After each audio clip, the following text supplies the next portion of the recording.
Hi hello எல்லோரும் எப்படி இருக்கீங்க? இன்றைக்கி நம்ம ரைஸ் சீரீஸில் என்ன பார்க்க போகிறோம் அப்படின்னா பழைய சோறு.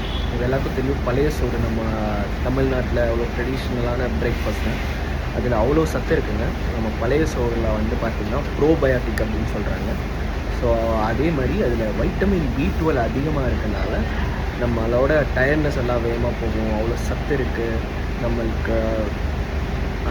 எல்லாத்தையும் தாண்டி அதில் முக்கியமான விஷயம் என்னென்னா லைக் டைஜஸ்டபிலிட்டி வேகமாகுது. இது மட்டும் இல்லாமல் அந்த பழைய சோறில் வந்து லோ கெலோரி லோ ஃபேட் அப்படின்னு சொல்கிறாங்க. ஸோ இதனால் வெயிட் மேனேஜ் பண்ணுறவங்களுக்கும் இது வந்து பெஸ்ட்டான ஆப்ஷன். ஸோ பழைய சோறு நீங்கள் சாப்பிட்றீங்களா? ஸோ உங்களோட எக்ஸ்பீரியன்ஸ்.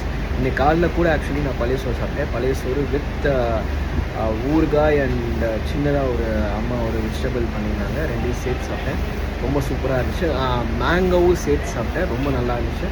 ஸோ உங்களுக்கு பழைய சோறு பற்றி எக்ஸ்பீரியன்ஸ் எதுவும் இருந்தால் ஷேர் பண்ணுங்கள். பாய்.